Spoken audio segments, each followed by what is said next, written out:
Okay, good morning, students. At the end of this chapter, this is our last example, right?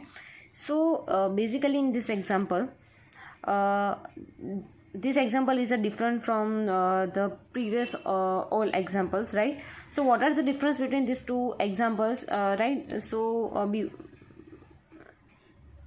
Okay, so what is our example number 2? It says that the roof truss having a slope of 25 degree is covered with AC Trafford sheets, which is 127 Newton per meter square, right? So design an unequal single angle purlin if the spacing of the roof truss is 3.5 meter, right? And the spacing of purlin is 1.6 meter. Now assume self weight of purlin is 80 Newton per meter and wind load is 800 Newton per meter square. Assumes purlins are continuous over the supports, right? So basically this is previous example is a design an unequal single angle, right? But in that case we also design unequal single angle, but here we calculate the loads, which is dead load, live load and wind load, right? In the previous lectures all the data are already given into the examples, right? So how we learn how to we find out this dead load, live load and wind load, right? And there is another difference, which is basically in the previous lecture all the examples are based on panel points, right? It means that this particular panel point, right, in which we are find out all this dead load, live load and wind load. But here specifically mentioned that we find out all this dead load, live load and wind load not according to this panel point but on purlin, particular purlin, which means this inclined surface, right? So how do we find out that type of inclined surface calculations and all? So starting the first loading calculation is dead load, right? So here in the dead load, our first term is self weight of roofing material, right? I assume and I hope you will know the steps of dead load, find out the dead load, live load and wind load, because I already taught you in the previous lectures, right? So if you have no idea how to calculate, so please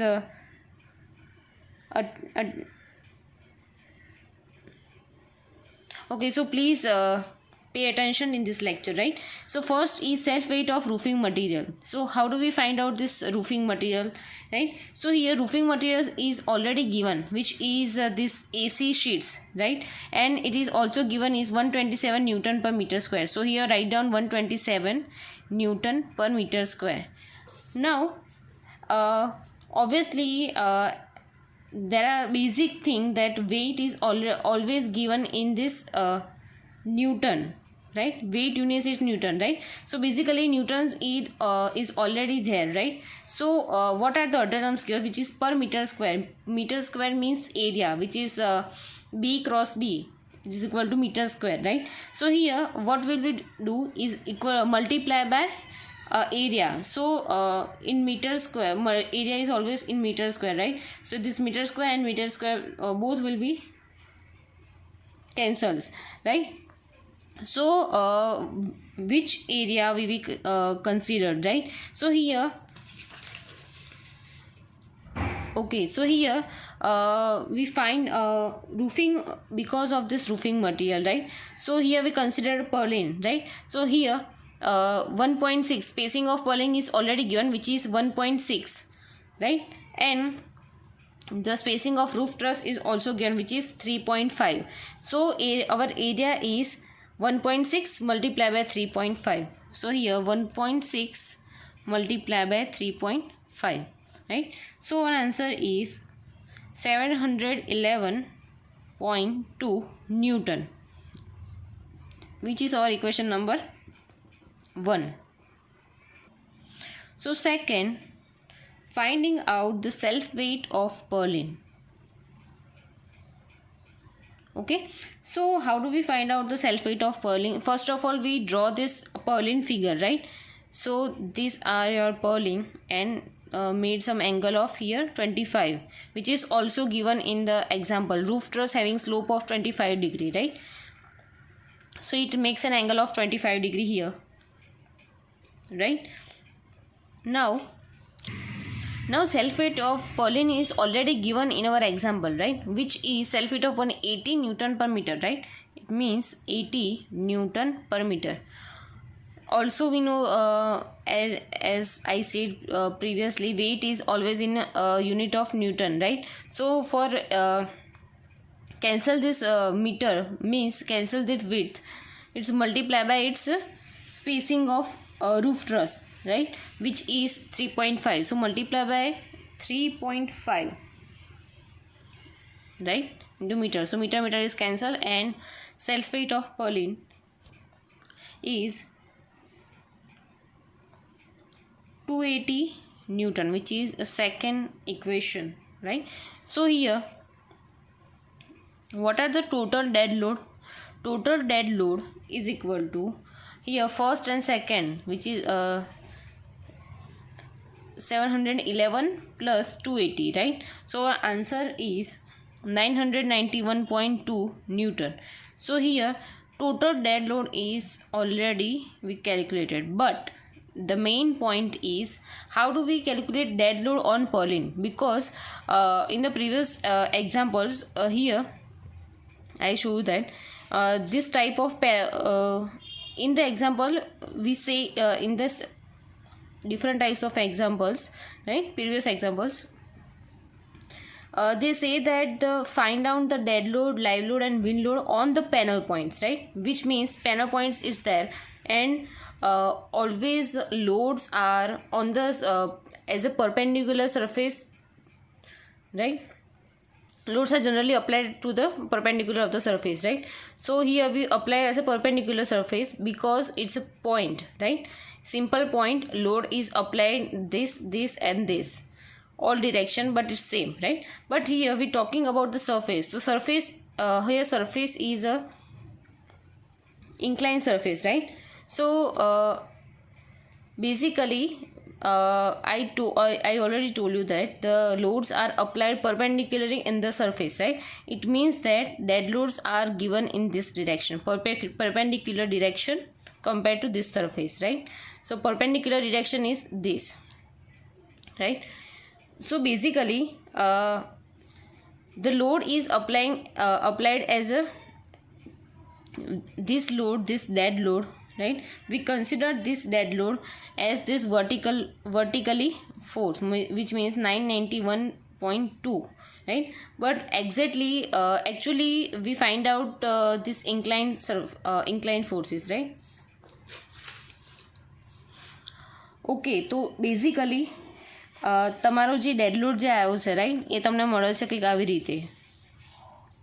આ થઈ ગયો તમારો 991.2 newton force. પણ તમારો જે એકચ્યુઅલીમાં જે dead load લાગવું જે કેવું લાગશે તમારી સરફેસની પરપેન્ડિક્યુલર ડિરેક્શન પર, રાઈટ? આ તમારો લાગશે ડેડ લોડ. તો તમે હવે આ ઇન્ક્લાઇન જે ફોર્સ આવ્યો છે, રાઈટ, એ તો ઇન્ક્લાઇન ફોર્સ તમે કેવી રીતે ફાઇન્ડ આઉટ કરશો? આ તમને ઓલરેડી ડાઉનવર્ડ ડિરેક્શનમાં તો મળી ગયો છે, પણ અહીંયા તમે ઇન્ક્લાઇન ફોર્સ કેવી રીતે મેઝર કરશો? તો એની માટે સોલ્યુશન એ છે કે આને તમે એક ટ્રાયેંગલ અઝ્યુમ કરી લો, રાઈટ? આ જે એંગલ બને છે કેટલો બનાવશે? 25 ડિગ્રી. એમ કે સ્લોપ તમને આપેલો છે, કેટલો આપે છે? ઓલરેડી 25 ડિગ્રીનો છે, રાઈટ? તો based on this figure here,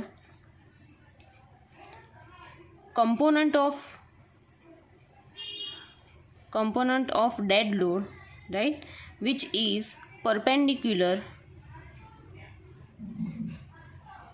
to the principal rafter, right, which is, હવે આપણે બેઝિકલી શું ખબર છે કે 25 ડિગ્રીનું છે, તમને એંગલ ખબર છે, રાઈટ?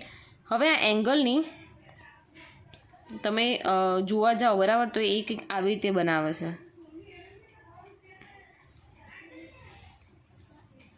રાઈટ? તો આ થઈ ગયો તમારો કર્ણ અને આ થઈ ગઈ તમારી પાસેની બાજુ, રાઈટ.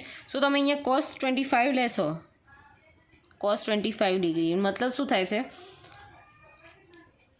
પાસેની બાજુ ડિવાઈડ બાય કર્ણ. તો પાસેની બાજુ કયું છે, તમારો ડેડ લોડ જે અનનોન છે, અને સામેની કર્ણ કયો છે 991.2, રાઈટ. તો અહીંયા તમારું કેલ્ક્યુલેશન કરશો, તમને ડેડ લોડ અહીંયા તમને મળી જશે 898.33 ન્યૂટન. આ તમારો શું મળી ગયો ફાઇનલ, કે જે તમારે એકચ્યુઅલીમાં ફાઇન્ડ આઉટ કરવાનો હતો. આપણને ધ્યાન રાખજો કે આપણે જે બી ફોર્સ, જે બી આપણે લોડ ફાઇન્ડ આઉટ કરીશું બધા કેવા આવશે, ડાઉનવર્ડ ડિરેક્શનમાં ફોર્સ આવશે. બટ જ્યારે પર્લિનની વાત કરે છે તો પર્લિન કેવી ડિરેક્શનમાં આપેલું હશે, ઇન્ક્લાઇન સરફેસ પર આપેલું હશે, રાઈટ. તમારે એવી રીતે એને સેટ કરેલું છે ઇન્ક્લાઇન સરફેસ પર. તો જ્યારે ઇન્ક્લાઇન સરફેસની વાત કરતા તો લોડ કેવી રીતે અપ્લાય થશે, એના પરપેન્ડિક્યુલર. કોઈ બી લોડ હોય એ ઓલવેઝ જે બી સરફેસ હોય એના કેવા પરપેન્ડિક્યુલર હેક કરશે, રાઈટ. તો actually dead load find out કરવા માટે આપણે કેવી રીતે ફાઇન્ડ આઉટ કરશું, એંગલ ઓફ રૂફ ટ્રસ તો તમને ઓલરેડી આપેલો હતો, અને તમને વર્ટિકલી ડાઉનવર્ડ ફોર્સ તમને ખ્યાલ હતો, રાઈટ. તો એના રિલેટેડ તમે શું એનું ડેડ લોડ ફાઇન્ડ કરી શકો. તો આ થઈ ગયો તમારો dead load, right. Next find out કરીએ આપણે લાઈવ લોડ. લાઈવ લોડ મતલબ L.L. ઓકે. સો લાઈવ લોડ માટેનું બી ઇક્વેશન હતું એક, કે લાઈવ લોડ ઓન પર્લિન ફાઇન્ડ કરવું હોય એ તમને મેં કીધું હતું તમારી જે કોડ જ મેં અલગ અલગ તમને સજેસ્ટ કરેલા છે કે IS 875 part 1, part 2 and part 3 dead load, live load અને વિન્ડ લોડ માટેના આપેલા છે. એમાં તમને આ બધું જ આપેલું છે, રાઈટ. સો આનું ઇક્વેશન છે -20 આલ્ફા -10. અહીંયા આલ્ફા શું છે, તો એંગલ તો અહીંયા આપણને ઓલરેડી આપેલો છે, કેટલો છે 25નો આપેલો છે. તો આનો તમારે લાઈવ લોડ અને પર્લિન મળશે 450 ન્યૂટન પર મીટર સ્ક્વેર. એ કેવા છે તમારા 400 કરતાં વધારે છે. અને હું નામ તો કેવું થઈ ગયું તમારે વાહ. ઓકે. હવે અહીંયા એક ચેક હતો, મેં તમને આગળ કીધું હતું, તમને યાદ હોય તો. બેઝિકલી આ ચેકમાં શું હતું કે તમારું જે વેલ્યુ આવે છે જે લાઈવ લોડની, બરાબર, લાઈવ લોડ ઓફ પર્લિનની, એ વેલ્યુ હંમેશા કેવી હોવી જોઈએ, 400 ન્યૂટન પર મીટર સ્ક્વેર કરતાં વધારે હોવી જોઈએ. જો વધારે ના હોય તો આપણે કેટલું લઈ લઈશું, 400 ન્યૂટન પર મીટર સ્ક્વેર, રાઈટ. ઓકે. હવે નેક્સ્ટ ક્વેશ્ચન એ થાય છે કે આપણું જે 400 ન્યૂટન પર મીટર સ્ક્વેર મળ્યો, રાઈટ. હવે આપણે એને લોડમાં કન્સિડર કરવું હોય તો આપણે એનું એકલું ન્યૂટનમાં રાખવું પડે. તો એની માટે શું કરશું, મલ્ટીપ્લાય બાય એરિયા. હવે આપણે પર્લિનનો એરિયા કેવી રીતે ફાઇન્ડ આઉટ કરીશું. આગળના કેસમાં તો શું હતું તમને, રાઈટ, આગળના કેસમાં તમારે એવું કંઈ ફાઇન્ડ કરવાનું નહોતું, તમને બે વસ્તુ ડેડ લોડ તમારે ડાયરેક્ટ ફાઇન્ડ આઉટ કરવાનો હતો, રાઈટ. હવે અહીંયા પર્લિનની તમને અહીંયા પર્લિન આપેલું છે, રાઈટ. આ તમારું છે 1.6 મીટર છે, રાઈટ. તમને આ એંગલ ખબર છે 25 ડિગ્રી, પણ આનો એરિયા ફાઇન્ડ આઉટ કરવાનો. તો એરિયા તમને કેવું હોય, રાઈટ, કે આ 1.6 મલ્ટીપ્લાય બાય તમારી આ નીચેની વિડ્થ, રાઈટ. આ પર્ટિક્યુલર એક પર્લિન થઈ ગયો. અહીંયા તમારે શું હતું, રૂફ ટ્રસ કન્સિડર કરવાનું હતું. તો એ રૂફ ટ્રસ માટે આપણે 3.5 મલ્ટીપ્લાય બાય કરતા હતા, પણ અહીંયા પર્ટિક્યુલર પર્લિન માટે વાત થાય. તો આપણને આ વેલ્યુ આપેલી છે નહીં, તો આપણે આને શું કરી દઈશું, અઝ્યુમ કરી દઈશું કે આની વેલ્યુ કેવી છે, એક્સ વેલ્યુ અઝ્યુમ કરી છે, રાઈટ. હવે આ એક્સની વેલ્યુ કેવી રીતે ફાઇન્ડ આઉટ કરશો, તો ફરીથી આપણે cos 25 લઈએ. cos 25માં શું આવશે, પાસેની બાજુ એટલે કે એક્સ ડિવાઈડ બાય એનો કર્ણ એટલે કેટલા આવશે 1.6. સો અહીંયા તમારી એક્સની વેલ્યુ મળશે 1.45 મીટર, રાઈટ. તો તમને આ વેલ્યુ મળી ગઈ 1.45. તો હવે તમને ખ્યાલ આવી ગયો કે મલ્ટીપ્લાય કેવી રીતે કરીશું. આ જે અહીંયા એરિયા 400 ન્યૂટન પર મીટર સ્ક્વેર હતો તો એનો એરિયા શું થઈ ગયો 1.6 મલ્ટીપ્લાય બાય 1.45. તો અહીંયા લખું છું live load is equal to 450 multiply by 1.6 multiply by 1.45, right. તો આનો તમને કંઈક આન્સર મળશે 2283.75 ન્યૂટન, રાઈટ. હવે જેમ આપણે ડેડ લોડ ફાઇન્ડ કર્યો હતો, રાઈટ, આપણને ઓબ્વિયસલી આપણને શું ખબર પડી કે લાઈવ લોડ જે છે આપણને કેવું વર્ટિકલી ડાઉનવર્ડ ડિરેક્શનમાં મળ્યો, પણ આપણે ફાઇન્ડ આઉટ એકચ્યુઅલી કરવાનું કેવું છે એની ઇન્ક્લાઇન સરફેસ પર, રાઈટ. તો અહીંયા ફિગર ડ્રો કરી દઉં છું. આ તમારો એકચ્યુઅલીમાં જે આવ્યો કેટલો આવ્યો 2283.75, રાઈટ. આવી રીતે તમારે એનો ઇન્ક્લાઇન ફોર્સ શોધવાનો છે. રાઈટ. આ તમારાથી શું થઈ ગયો, લાઈવ લોડ થઈ ગયો. એંગલ બનાવે છે 25 ડિગ્રી, અહીંયા બી એંગલ બનાવે છે 25 ડિગ્રી. રાઈટ. તો હવે તમે ફાઇન્ડ આઉટ કેવી રીતે કરશો, તો ઇઝી છે. કેવી રીતે, તો અહીંયા લખવાનું component of live load which is act as a perpendicular, right, to the principal rafter. right. આ શું છે, તમારું પ્રિન્સિપલ રાફ્ટર છે. રાઈટ, કે જે તમારા દેખાય છે પ્રિન્સિપલ રાફ્ટર, આ એ પ્રિન્સિપલ રાફ્ટર છે. રાઈટ. અને આપણે અત્યારે શું ફાઇન્ડ આઉટ કરીએ છીએ, આઈરો ફાઇન્ડ આઉટ કરીએ છીએ. આવી રીતે આપેલું હશે ને, આવી રીતે નીચે પ્રિન્સિપલ રાફ્ટર અલગ અલગ બધા આપેલા હશે. રાઈટ. તો પર્ટિક્યુલરલી પર્લિન માટે આપણે ફાઇન્ડ આઉટ કરીએ છીએ. તો અહીંયા આપણે શું લઈશું, cos 25, અહીંયા cos 25 શું આવશે, ઇઝ ઇક્વલ ટુ સામેની બાજુ ડિવાઈડ બાય કર્ણ. સામેની બાજુ લાઈવ લોડ કે જે અનનોન છે, અને કર્ણ આવશે 2283.75. તો અહીંયા તમારો લાઈવ લોડ મળી જશે 2017 ન્યૂટન. રાઈટ. હવે લાસ્ટ રહ્યો આપણો, ઓકે, અહીંયા હું લખું છું, અહીંયા આપણો રહેશે wind load.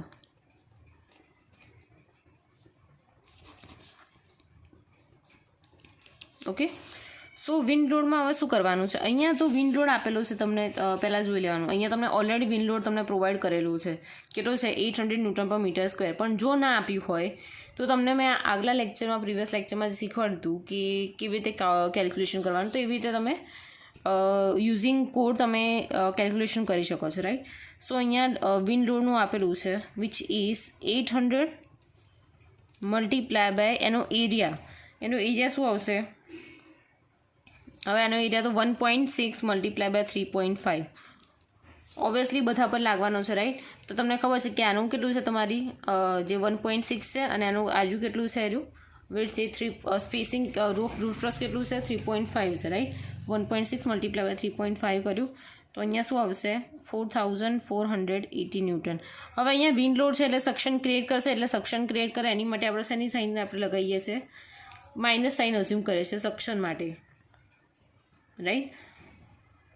So wind load is already act normal to the principal rafter. right. એટલે આપણે આ થઈ ગયું. ઓકે.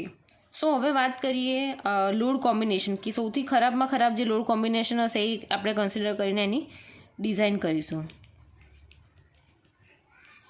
તો આપણને આ ડેડ લોડ મળી ગયો, આપણને આ લાઈવ લોડ મળી ગયો, અને આ તમારો મળી ગયો વિન્ડ લોડ. રાઈટ.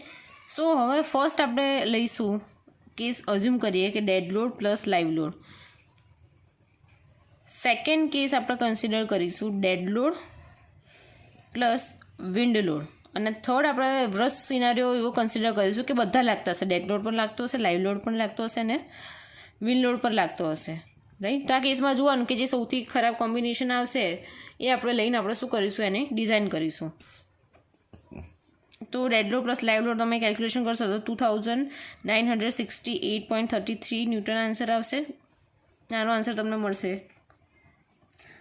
-3581.67 ન્યૂટન, અને લાસ્ટનો આન્સર મળશે -1511.67 ન્યૂટન. હવે આ ત્રણમાં રાઈટ મેક્સિમમ વેલ્યુ કઈ છે, તો મેક્સિમમ વેલ્યુ કઈ કન્સિડર કરવાની, એવું નથી જોવાનું કે આ માઇનસ છે, આ માઇનસ છે અને પેલું પ્લસ છે તો એ એવી રીતે કમ્પેરિઝન કરવાનું. ના, અહીંયા સાઇન ઇમ્પોર્ટન્ટ, સાઇન અહીંયા મેઝર કરતી નથી. આ ત્રણ વેલ્યુમાં કઈ વેલ્યુ સૌથી વધારે છે આપણે કન્સિડર કરીશું. તો આપણે 3581.67 ન્યૂટન વધારે છે તો આપણે એ કન્સિડર કરીશું. તો અહીંયા લખી દઉં છું રોસ્ટ કોમ્બિનેશન કયું આવ્યું આપણું, -3581.67 ન્યૂટન રસ કોમ્બિનેશન આવ્યું. રાઈટ. ઓકે. તો અહીંયા આપણું આ પતી જાય છે. હવે આપણે ખાલી એક લોડ કેલ્ક્યુલેશન કરી નાખીએ અને પછી નેક્સ્ટ પ્રોસીજર હું બીજા લેક્ચરમાં શીખવાડીશ. રાઈટ. સો રસ કોમ્બિનેશન આવી ગયું બરાબર. પણ આ ખાલી શું આવ્યું, તમારું કોમ્બિનેશન આવ્યું. હવે આને તમારે લોડમાં કન્વર્ટ તો કરવું પડશે. જ્યારે તમે એંગલ પર્લિન ડિઝાઇન કરતા હોય ત્યારે તમારે ઓલવેઝ કેવો વર્કિંગ લોડ તમે યુઝ કરો છો, રાઈટ. તો યુડીએલ તમે કેવી રીતે આવશે, ડબલ્યુને તમે કેવી રીતે કહેશો, જે તમારો લોડ આવ્યો 3581.67, રાઈટ, એના divide by spacing of roof truss. તમને તો ખ્યાલ જ હશે ન્યૂટન પર મીટરમાં યુડીએલ ન્યૂટન પર મીટરમાં થાય છે કન્સિડર, બરાબર. એટલે ન્યૂટન તો આપણી પાસે છે, પણ એને શું કરવાના, ડિવાઈડ બાય એની જે સ્પેસિંગ ઓફ રૂફ ટ્રસ હોય એને ડિવાઈડ કરો, તમને શું મળશે, યુડીએલ મળશે, તમારો વર્કિંગ લોડ મળશે, રાઈટ. તો અહીંયા તમારો વર્કિંગ લોડ મળશે 1023.3 ન્યૂટન પર મીટર, રાઈટ. તો આ શું થઈ ગયો તમારો